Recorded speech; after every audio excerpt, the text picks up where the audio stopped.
Graça e paz, graça e paz, saudações. Bom, esta é a nossa terceira parte e provavelmente última em relação ao preceito do véu. E nesta terceira parte, nós desejaríamos abordar um pouco sobre a senhora White e o véu. A senhora White e o véu. Na primeira parte, nós tratamos sobre a localidade, a abrangência do mandamento do véu. Na segunda parte, nós fomos examinando alguns pontos usados para rejeitar a prática do véu. E tratamos um pouco, talvez não de forma muito exaustiva, mas tratamos um pouco sobre a desonestidade teológica de que o cabelo substitui o véu. Acredito que ainda há muito a que se falar e estamos abertos, aos que pelo menos viram o vídeo, estamos abertos a questionamentos, estamos abertos a aprender e a desaprender. Nesta terceira parte, nós desejaríamos tratar sobre a senhora White e o véu. Um dos argumentos que os irmãos usam para não usar o véu, para rejeitar o preceito do véu, não é? É o seguinte: os irmãos adventistas do sétimo dia do passado não usavam. Não precisamos usar. A mãe White, a senhora White, não mostra que precisamos usar o véu. Bom, estes argumentos são tristes. São argumentos são tristes. Dos dois últimos argumentos, que também são sem base e fundamento, tanto na Bíblia como historicamente, este outro confesso, é muito baixo e triste. Dizer que os irmãos adventistas não usaram, o que é verdade, pode ser verdade, então não precisamos usar. E dizer que a mãe White não usou o véu, não mostrou que precisamos usar isso como argumento para não usarmos, isso, bom, eu vejo isso como imaturidade, não é? Respeitosamente a quem quer que creia desta forma, que use esses argumentos, não é? Eu vejo isso como imaturidade e desonestidade, não é? E perigoso, muito perigoso estes tipos de argumento. Mas vamos procurar tratar dessa situação, a senhora White e o véu. Então nós desejaríamos, neste vídeo, argumentar um pouco sobre estas situações, a irmã White e o véu. Eu vou ler, primeiramente, alguns textos do livro Grande Conflito.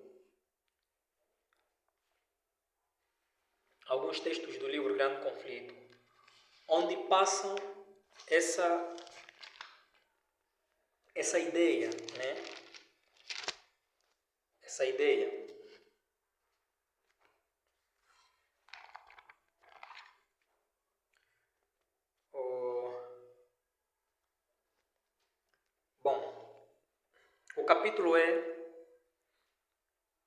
O capítulo é 19. O mais sagrado direito do homem. Capítulo 19 de grande conflito. O mais sagrado direito do homem. Ao falar dos cristãos que estavam para imigrar, os cristãos que vão se separar da igreja anglicana, Ellen White diz o seguinte: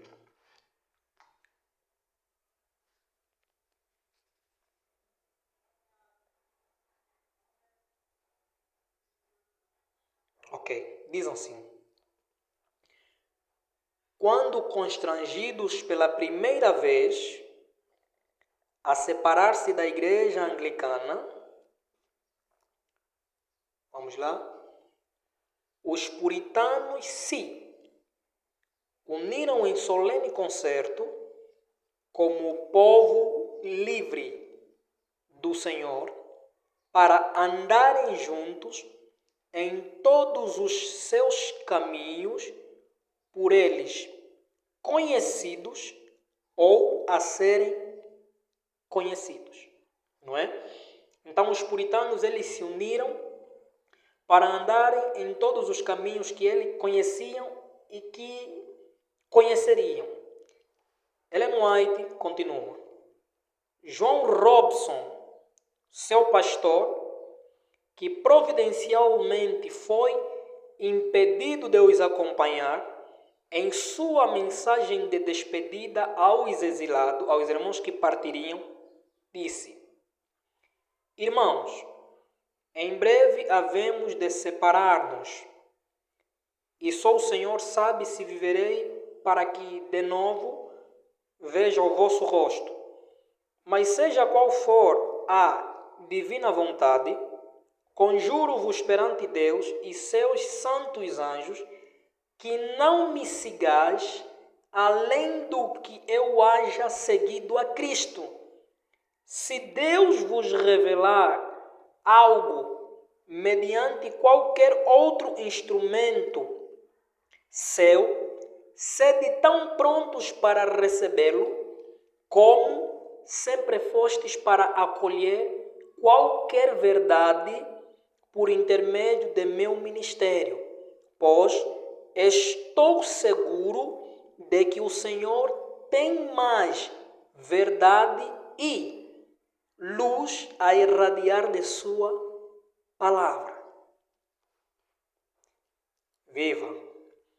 De minha parte, não posso deplorar suficientemente a condição das igrejas reformadas, que em religião chegaram a um período estacionário, estagnaram, pararam, e não irão agora mais longe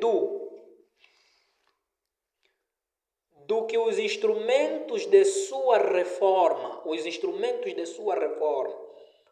Os luteranos não poderão ser arrastados a ir além do que Lutero viu. E os calvinistas, vós os vedes, pararam onde foram deixados por aquele grande homem de Deus, que não vira, contudo, todas as coisas, Esta é uma calamidade para se lamentar, pois embora fossem luzes a arder e brilhar em seu tempo, não penetraram em todo o conselho de Deus. Mas se vivessem hoje, estariam tão dispostos a receber mais luz como os tiveram para aceitar aqui, a princípio, acolheram.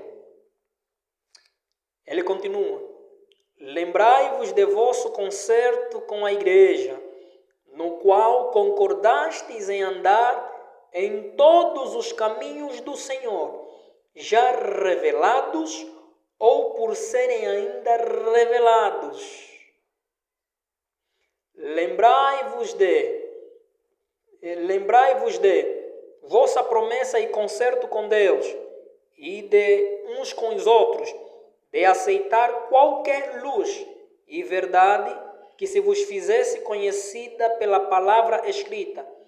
Mas além disso, tende cuidado, eu vos rogo, com o que recebeis por verdade, e comparai-o, pesai-o com outros textos da verdade antes de eu aceitar, pois não é possível que o mundo cristão, depois de haver por tanto tempo permanecido em tão densas trevas anticristãs, obtivesse de pronto um conhecimento perfeito em todas as coisas.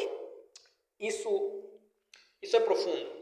John Robson, que era o pastor dos irmãos que estariam a imigrar, a se separar da igreja de Roma, os que foram estabelecer, não é? Os que foram para a América do Norte, ele dá um argumento, irmãos, que sinceramente seria a nossa posição presente. Ele vai dizer que, veja, irmãos,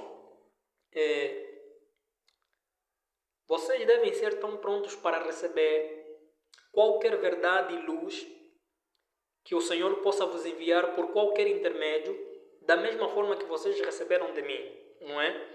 E ele vai dizer que os luteranos, eles não vão além de Lutero, ou seja, onde Lutero parou, aí vamos mesmo parar. Se outro vier com uma luz, com uma verdade, Lutero não falou, Lutero não mostrou, não vamos ir avante. Se os calvinistas também, Calvino não falou, não vamos ir avante. John Robson, ele está falando, não façam isso. Aqueles homens de Deus, não é? Eles foram luzes no seu tempo, eles tiveram luzes a dar. A luz que receberam de Deus, eles partilharam. Se eles estivessem no nosso tempo, estariam tão dispostos a receber a luz, não é?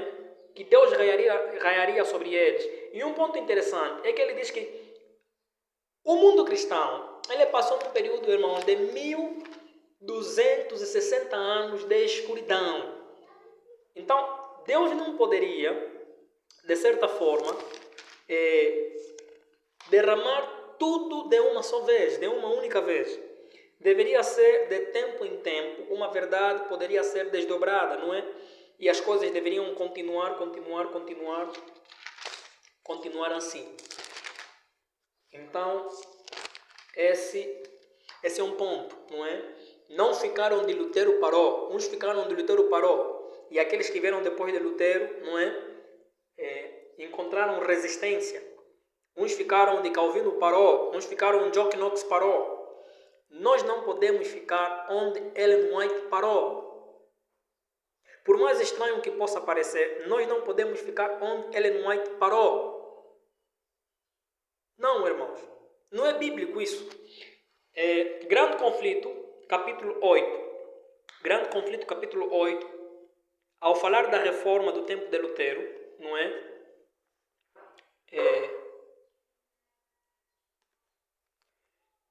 Ellen White diz assim ao falar de Carlos, o rei que havia rejeitado as verdades apresentadas por Lutero. Veja, o capítulo é 8. Ela diz assim: não obstante, Carlos havia deliberadamente rejeitado as verdades apresentadas por Lutero. Rejeitou. E ele disse: estou firmemente resolvido a imitar o exemplo de meus maiores. Ele rejeitou a verdade, apelando para os seus progenitores, para os seus maiores, para o exemplo dos seus maiores, não é? E Ellen White diz assim: muitos hoje se apegam de modo idêntico aos costumes e tradições de seus pais, quando o Senhor lhes envia mais luz, recusam-se a aceitá-la, porque não havendo ela sido concedida a seus pais, não foi por esses acolhida. Não estamos colocados onde nossos pais se achavam. Consequentemente, nossos deveres e responsabilidades não são os mesmos. Não seremos aprovados por Deus olhando para o exemplo de nossos pais a fim de determinar nosso dever, em vez de pesquisar por nós mesmos a palavra de Deus. Nossa responsabilidade é maior do que foi a de nossos antepassados. somos responsáveis pela luz que receberam e que nos foi entregue como herança. Somos também responsáveis pela luz adicional que hoje, da palavra de Deus, está a brilhar sobre nós. Qual é o ponto aqui? Alguns, eles apelam para o que fizeram os nossos pais. E é o que precisamos fazer, é o que devemos fazer. Deus não nos ordena isso. Essa não é luz. Não é o que eles fizeram, mas é o que deveriam ter feito. Não é como eles viveram, mas é como eles deveriam viver. Se a sua prática, os seus costumes, se acham firmemente estabelecidos na palavra, não é? Se temos real convicção de que estão estabelecidos na palavra, podemos observá-los e continuar na progressão da luz. Caso não for este o caso, nós estamos a nos meter num terreno enganoso. Então, esse argumento de que os irmãos lá não usavam, então não precisamos usar, não é bíblico. Esse argumento de que a mãe White não mostrou, não concedeu essa luz, então não precisamos abraçá-la ou não precisamos usar o véu por conta disso, não é bíblico. Pelo contrário, este argumento é perigoso, é muito perigoso. Agora, vamos lá ler alguns textos da senhora White em relação ainda a esta temática da progressão de luz. Ellen White diz assim no livro Para Conhecê-lo, página 110, ela diz assim: há gloriosas verdades a serem apresentadas ao povo de Deus, privilégios e deveres que eles nem mesmo suspeitam que se encontrem na Bíblia, serão expostos diante dos seguidores de Cristo. O irmão já pensou nisso? Privilégios e deveres que o irmão até nem suspeita, não é? Que se encontram na Bíblia, serão revelados, não é? Ela ainda continua.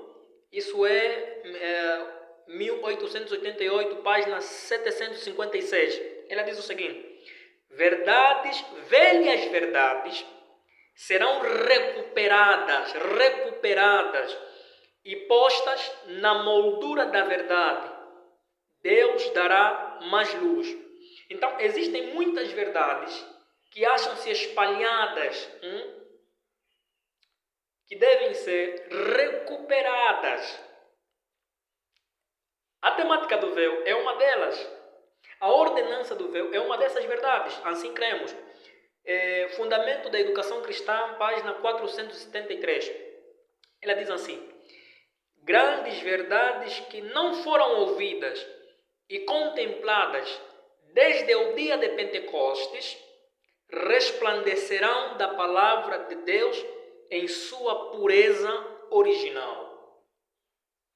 Bom, há tantos outros textos, mas esses três, acredito eu, que são suficientes para estabelecer a verdade de que o facto de Ellen White, da serva de Deus, não ter mostrado, não ter vivido, não ter falado, em momento algum é base, é fundamento para nós rejeitarmos qualquer luz que seja, qualquer verdade que seja. Não é base, não é fundamento. Não, os nossos irmãos não viveram. Não, os nossos irmãos não comeram. Não, os nossos irmãos...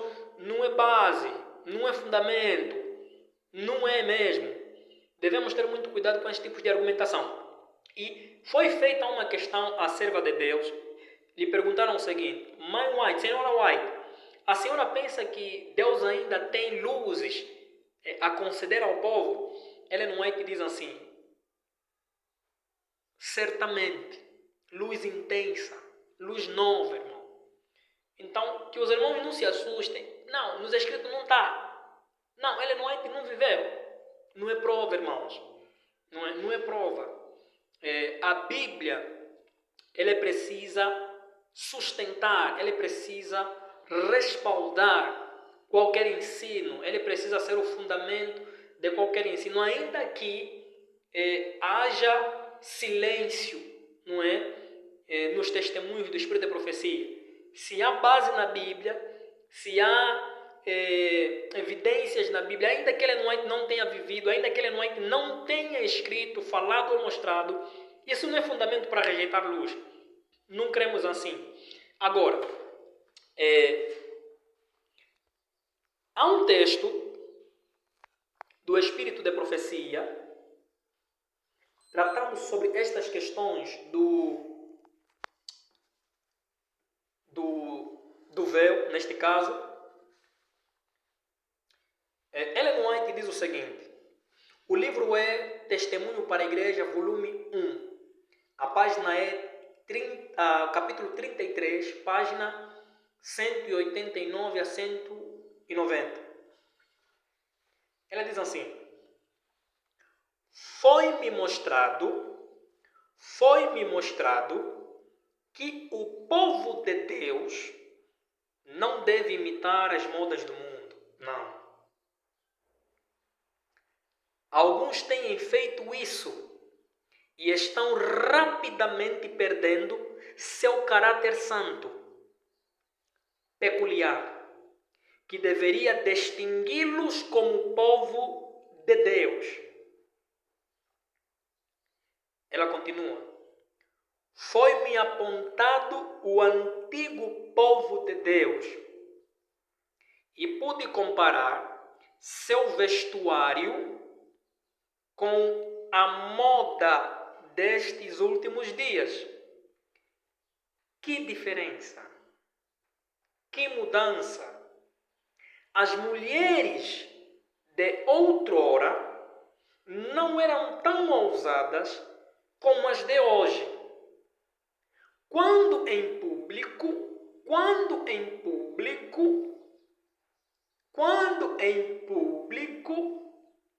elas cobriam o rosto com um véu. Nestes últimos dias, as modas são imodestas e indecentes. Acham-se registradas na profecia e foram primeiramente introduzidas por uma classe sobre a qual Satanás tem inteiro controle. Qual é essa classe da qual Ellen White fala aqui? O movimento feminista. No mesmo livro, Testemunho para a Igreja, volume 1, Ellen White fala desse movimento do traje norte-americano, fala desse movimento feminista que veio introduzir um novo estilo de vestuário, que veio tirar várias peças do guarda-roupa feminino, que veio tentar igualar, não é, o vestuário feminino com o do masculino. É um movimento feminista e é o mesmo movimento que se ocupou no esforço de remover o véu da cabeça das mulheres. Mas vamos continuar. Os quais, havendo perdido todo o sentimento, se entregaram à dissolução para com avidez cometerem toda a impureza. Ellen White continua: se o professo povo de Deus não se houvesse afastado tanto dele, haveria agora marcante diferença entre seu vestuário e o do mundo. As toucas pequenas, expondo a face e a cabeça, mostram falta de modéstia. E ela depois vai falar das 6 Balaão. Qual é o ponto aqui? Ellen White, ela primeiro vê o povo de Deus no passado e vê que o vestuário do povo de Deus incluía um item que ela faz referência: o véu. O véu então faz parte do vestuário. O véu faz parte, a cobertura sobre a cabeça é um item do vestuário das mulheres. Primeiro, no passado, é um item do vestuário das mulheres que faz parte, é um item do vestuário das mulheres cristãs do povo de Deus desde o passado, a cobertura na cabeça. Era imodesto, era indecente, era insubmisso até as mulheres não usarem uma cobertura sobre a cabeça. E Ellen White agora, não é? Ela vai tratar desse ponto.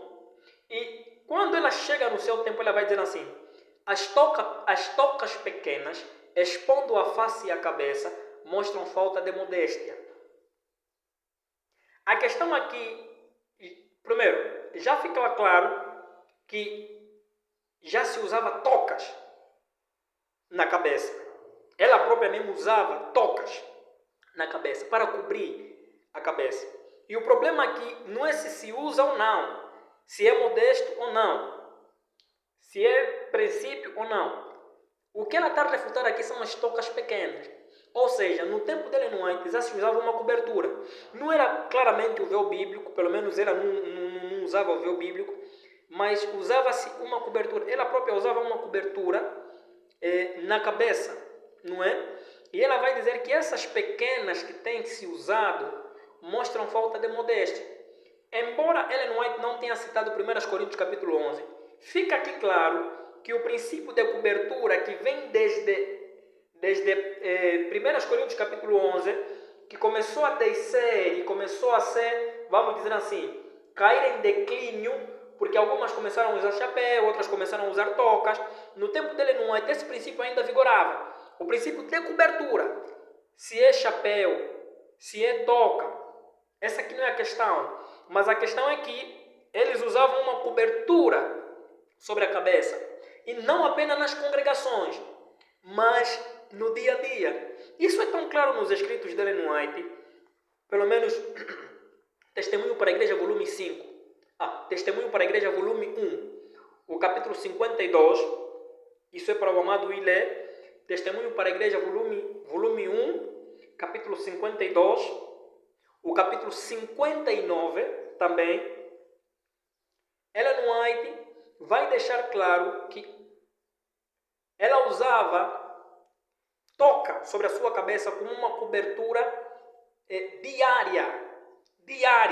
E claramente, Ellen White usava durante o dia, uma cobertura. Não era propriamente o véu, era uma toca. E nós temos aí, conforme os irmãos gostam de apresentar, não é? Nós temos ali praticamente as rendas ou as tocas que Ellen White apreciava usar. Só aproximadamente foi no fim de sua vida que começamos a ver a senhora White usando constantemente o véu, não é? Usando o véu.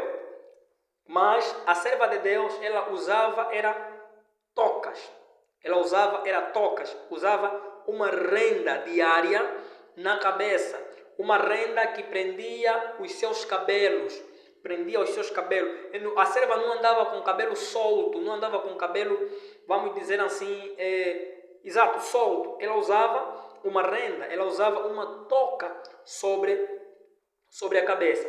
Se a serva não foi muito além disso, e usarmos as fotos e tudo mais para nos estagnarmos ali, não é a luz do Senhor. Não é a luz do Senhor. Não é a luz do Senhor. Então, Ellen White deixa muito bem claro que as tocas pequenas expondo a face e a cabeça mostram falta de modéstia, não é?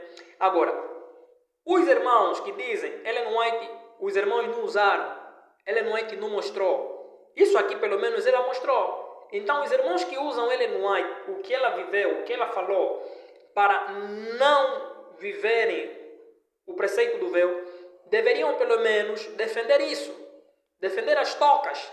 Mas a hipocrisia é notável. Quer ver? Eles constroem um argumento para demolir outro e o mesmo argumento não aplicam sobre si. Quer dizer, eles constroem fundamentos rotos para sustentar uma crença, quando o mesmo fundamento deveria lhes obrigar a viver em uma crença, mas não fazem isso. Isso é hipocrisia. Então, quando nós vamos, concluindo, quando nós vamos para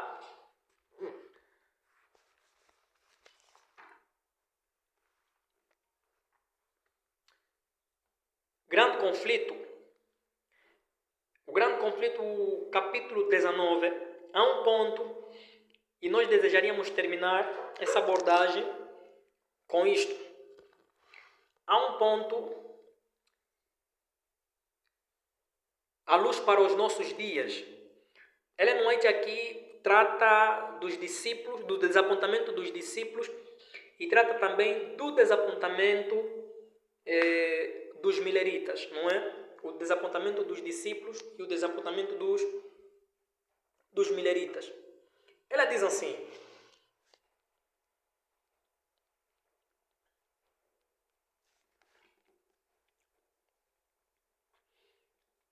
os que proclamaram essa advertência deram a mensagem devida no devido tempo.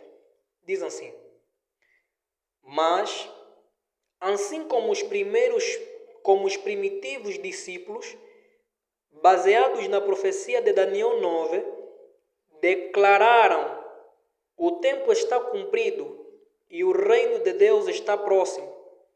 Ao mesmo tempo em que deixaram de perceber que a morte do Messias estava predita na mesma passagem.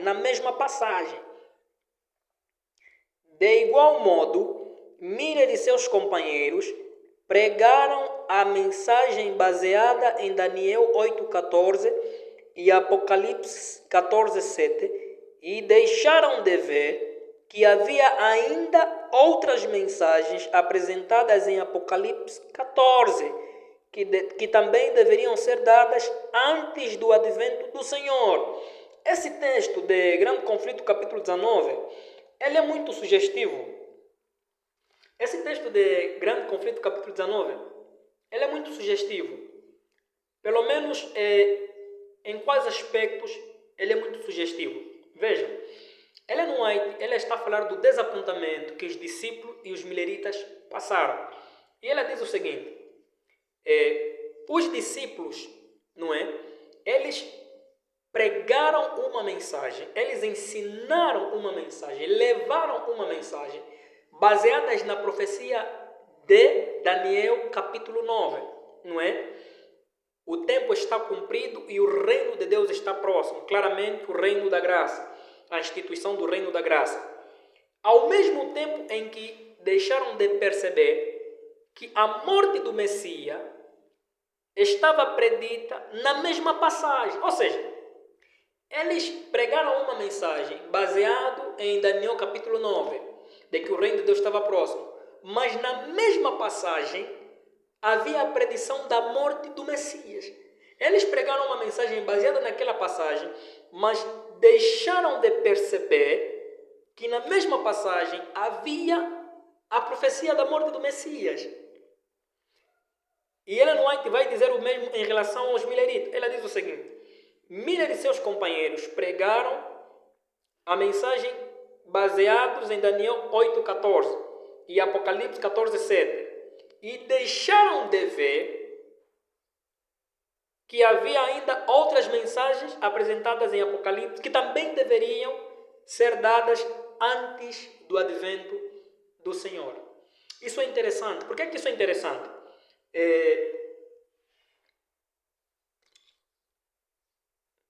Veja. Bom, Profetas e Reis, capítulo 57, página 349, diz o seguinte: no tempo do fim, toda a instituição divina deve ser restaurada. Não apenas o sábado, o casamento, a ceia do Senhor, tantos outros. Tudo que é instituição divina deve ser restaurada. Esse é o ponto. Mas o texto que nós acabamos de ler diz o seguinte, vamos tentar conciliá-lo com este pensamento aqui. Isso aqui é John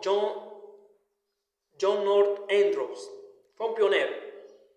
Ele escreve o seguinte: como prova de que ele, está a falar de Paulo, não estava falando contra uma mulher de participar de culto religioso, nos referimos a 1 Coríntios 11, 5, onde ele diz que toda mulher que profetiza ou ora com a cabeça descoberta desonra a sua cabeça.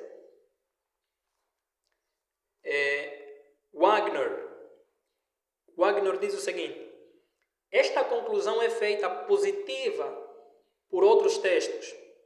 Em 1 Coríntios 11, 4, 5 e 13, o mesmo apóstolo diz: todo homem que ora ou profetiza tendo a cabeça coberta desonra a sua cabeça, mas toda mulher que ora ou profetiza com a cabeça descoberta desonra a sua cabeça. Para isso é a mesma coisa como se estivesse rapada. Julguem em vós mesmos. É decente que a mulher ore a Deus descoberta? Nestes versículos, diz Wagner, nestes versículos e o contexto, o apóstolo está dando instruções para a condução adequada de adoração pública. Uriah Smith, no capítulo 11, 5, na mesma epístola aos Romanos, Paulo dá instruções sobre como as mulheres devem ser vestidas ao orar ou profetizar na congregação pública. No versículo 18, enquanto eles estavam reunidos na igreja, versículo 4, ele diz: todo homem que ora ou profetiza com a cabeça coberta desonra a sua cabeça. Então ele passa a dar instruções em relação às mulheres, mas toda mulher que ora ou profetiza com a cabeça descoberta desonra a sua cabeça. Ainda Uriah Smith: o leitor, por favor, virar para 1 Coríntios 11 e ler atentamente os primeiros 15 versículos. Ele lá vai descobrir que Cristo é a cabeça de todo homem, o homem é a cabeça da mulher, que a mulher, quando ora ou profetiza, deveria ter a cabeça coberta. Encontramos por estes textos que uma mulher pode orar ou profetizar na igreja. E lá vai Tiago White e tudo mais.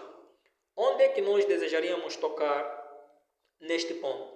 Bom, os pioneiros aqui, nestes textos que nós acabamos de ler, eles estavam a defender, não é? Porque alguns movimentos criam que as mulheres não poderiam pregar, não poderiam fazer atividades no culto.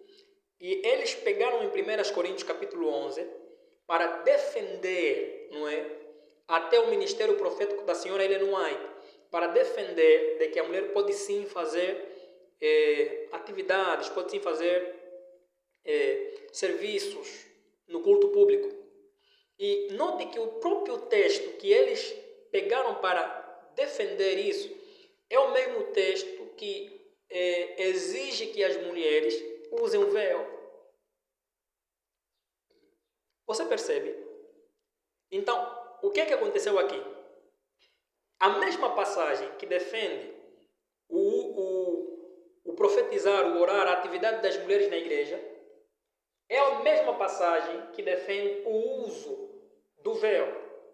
Então, eles pegaram na passagem para confirmar uma verdade, quando de certa forma deixaram de perceber uma ordenança, um mandamento, um preceito.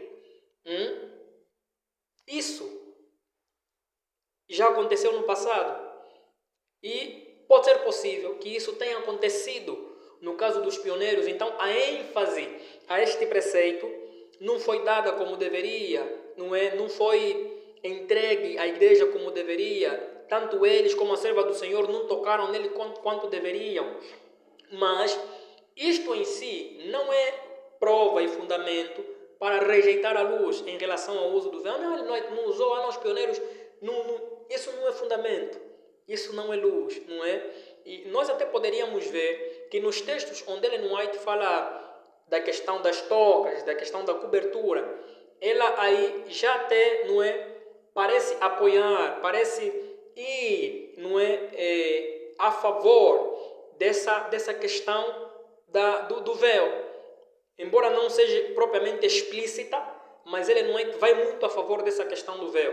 Então, na ausência de um testemunho, não se faz ensino, mas na presença de evidências, faz-se ensino, faz-se doutrina. Bom, até aqui é onde nós desejaríamos ir com os irmãos em relação a estes assuntos. É provável que uma outra coisa ficou por ser dita, mas que haja o espírito de bereanos para que possamos crescer em cada raio da presente verdade. Estamos abertos, conforme já dissemos, a comentários, a perguntas, a questões, e que o Senhor venha nos abençoar na progressão do conhecimento verdadeiro. Graça e paz e Maranata.